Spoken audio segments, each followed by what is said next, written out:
Nuestra estudiante, bueno, la estudiante Cristal Rojas Kisbert va a realizar una retroalimentación final sobre lo que hemos podido aprender en nuestra asignatura.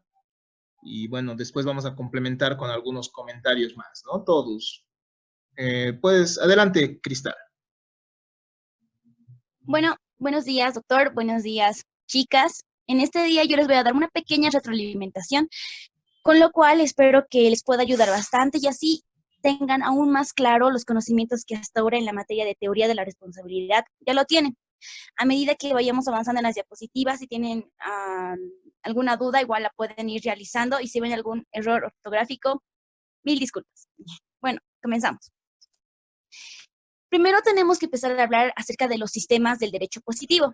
Como pueden ver en la pantalla, tenemos 3 sistemas que son importantes. Este es el sistema de responsabilidad penal, o también conocido como sancionadora, la responsabilidad civil subjetiva, y en la siguiente diapositiva se encuentra la responsabilidad civil objetiva. Una definición de responsabilidad penal, podemos decir que este se basa en una sanción, no busca una reparación, obviamente.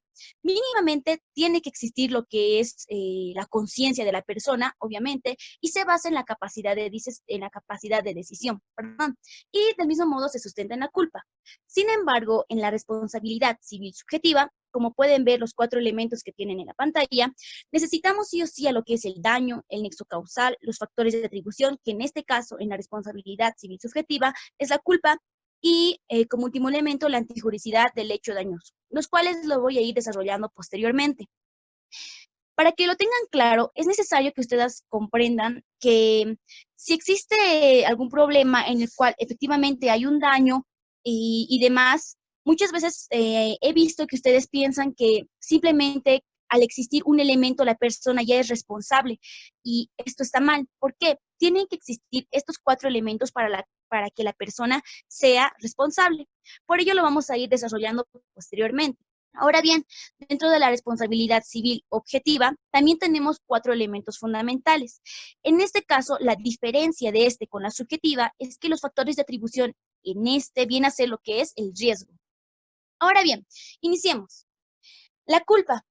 La culpa tiene diferentes conceptos, significados y matices, pero tenemos que tomar en cuenta estas características, que pueden ser la omisión de cuidado, la falta de diligencia, cuando una persona no fue muy rápida, no tuvo mucha prontitud, el defecto de atención, asimismo la impericia, cuando no hay el conocimiento de la persona, y la temeridad es cuando una persona obra sin tomar las acciones necesarias. Ahora bien, dentro de ellos también podemos observar a lo que es el dolo y la culpa. El dolo y la culpa, fundamentalmente en la responsabilidad penal, hacemos referencia al dolo cuando una persona actúa con el conocimiento y voluntad, y hacemos referencia a la culpa a aquella persona que actúa de manera imprudente. Las maneras de concebir la imprudencia.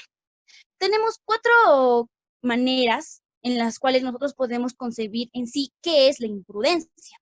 Desde una concepción psicológica, nos dicen que uno es culpable por la situación psíquica o la mental en la que se encuentra. En sí, la negligencia es un estado de la mente, desde la concepción psicológica, pero desde la concepción ética nos dice que este se relaciona con la moral. Sin embargo, en la concepción normativa nos habla de lo que es el aspecto objetivo normativo y el aspecto individual. Podemos notar que en el aspecto objetivo normativo, más que todo se basa en conforme a la norma, es decir, el comportamiento tiene que estar conforme a la norma. Sin embargo, el aspecto individual es cuando la persona debe prever por el daño que quizás causó. Sin embargo, en la concepción económica de la negligencia, existe lo que es, muchas veces, si es que hubiese habido una probabilidad de daño y la persona no ha previsto esto y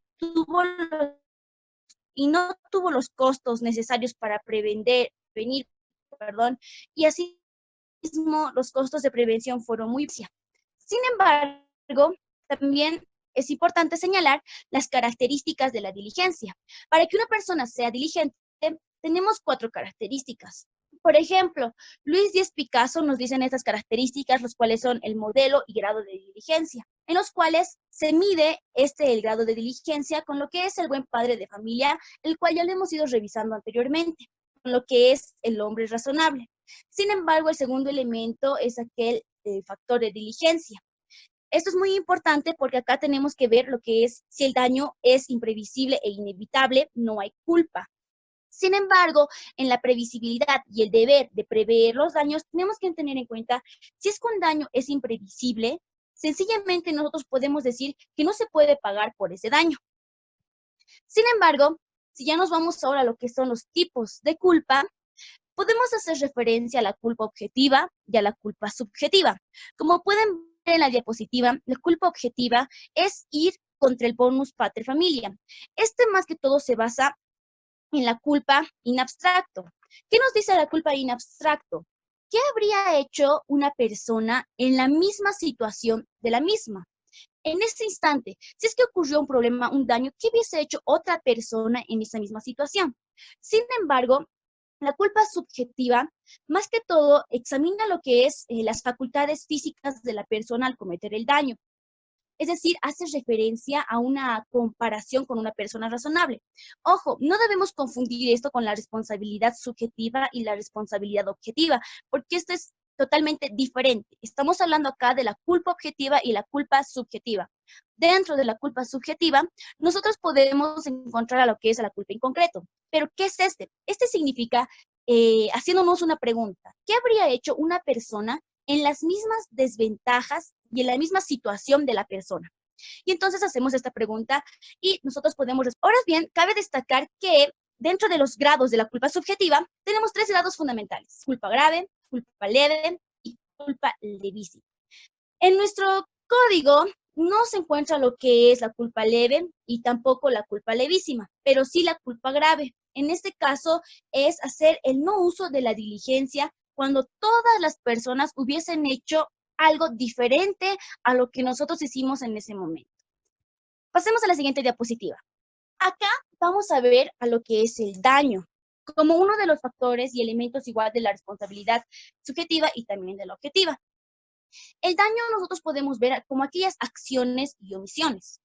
¿A qué entendemos por acciones? Aquella que es la conducta del ser humano. Lo más común es que ocurran lo que es las acciones que generen responsabilidad, pero también pueden existir las omisiones. Esto es cuando una persona no hace algo que debería haber hecho. Ahora bien, la omisión en el Código Penal tiene que tener lo que son 3 elementos. En el Código Penal se requiere, como lo pueden ver, un resultado, una posibilidad de haberlo evitado y una situación de garante. Sin embargo, podemos notar que en la omisión en el Código Civil no tenemos que tener a la posición de garante. Este es un elemento que no es necesario. Sin embargo, en la responsabilidad de los funcionarios públicos, estos mismos deben estar ejecutando lo que es, ¿verdad?, su función. Los servidores públicos deben responder, ¿verdad?, de las acciones y omisiones que estos cometen. Ahora bien, tenemos que también acá diferenciar a lo que es la teoría de la diferencia. Nosotros hemos visto en la segunda parte del daño y el comportamiento dañoso, el cual en las diapositivas que nos indicó el doctor, en la tercera parte habla acerca de la teoría de la diferencia. Esta teoría de la diferencia no se construye en la situación del bien dañado. Lo que vamos a construir en sí es la situación patrimonial del perjudicado. Y por ello se hace, como pueden ver en las imágenes, el patrimonio sin el daño menos el patrimonio con el daño, lo que vamos a ver y el resultado va a ser el daño en sí. Analiza la teoría de la diferencia. Pero como yo le hemos revisando, existe una crítica a esa teoría, porque no tiene un rigor jurídico suficiente.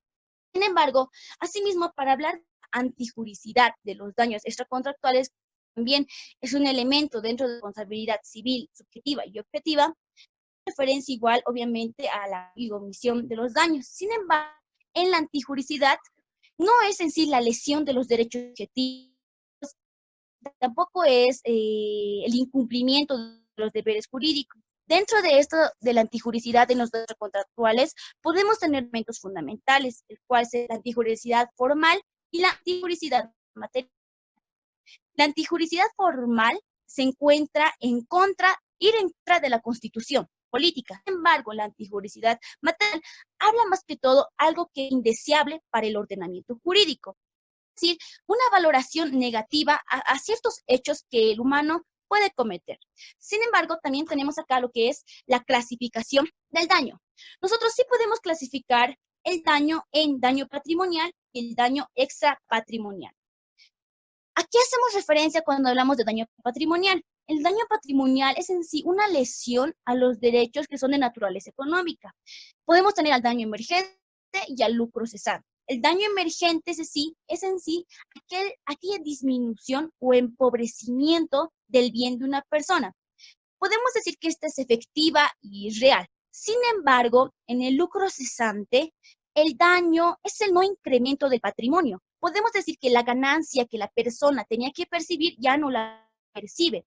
Por ello, podemos hacer referencia que en ese momento que ocurre el daño, este no es visible, pero con el tiempo obviamente se va a ir haciendo visible porque no va a generar los recursos que tenía que ir generando.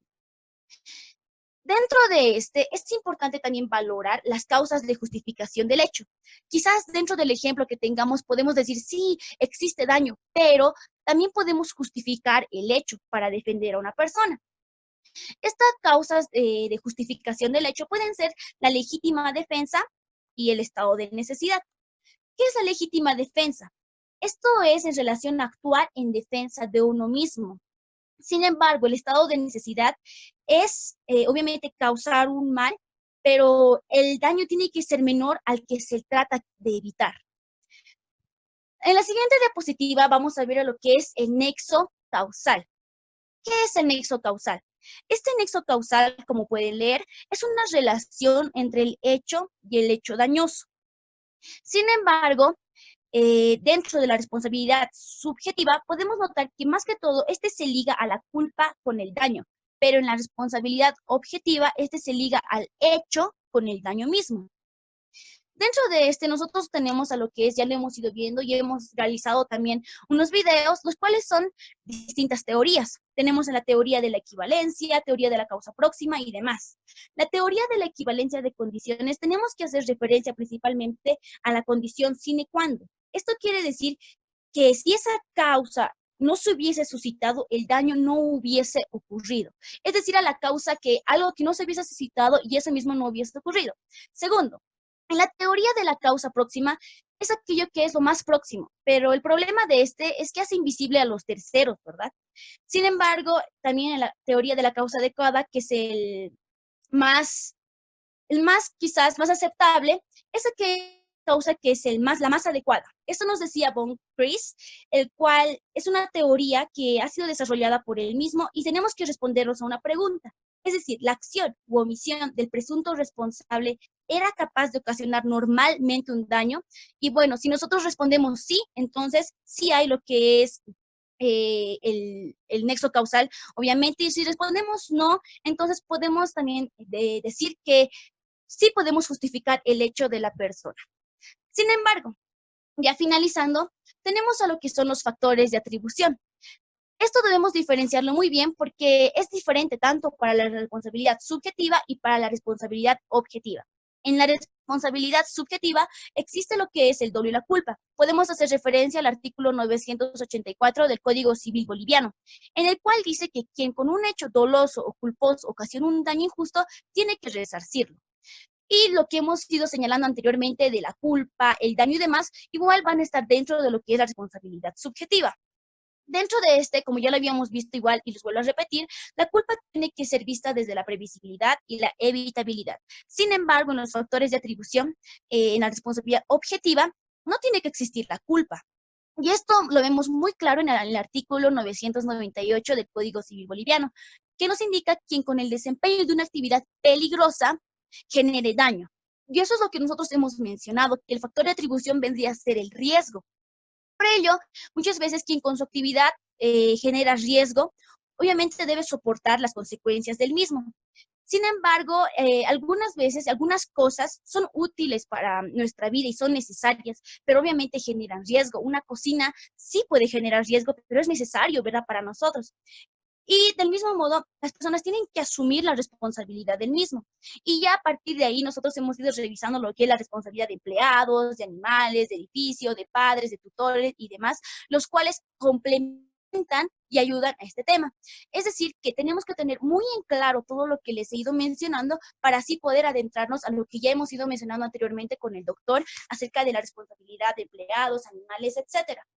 Concluyo diciéndoles a cada uno de ustedes con una frase de William Walker en la ley de atracción que nos dice, tú atraes lo que tú piensas y sientes. Y quiero decirles en este día que ustedes siempre piensen en positivo y piensen que lo van a lograr. Y si tú piensas que lo vas a lograr, eso va a depender de ti, porque tus sueños alguien más no lo va a perseguir, pues tienes que perseguir tú. Gracias. Eso es todo, doctor. Muchas gracias, Cristal, por tu exposición, mejor que el docente, ¿no? Muy bien, de verdad.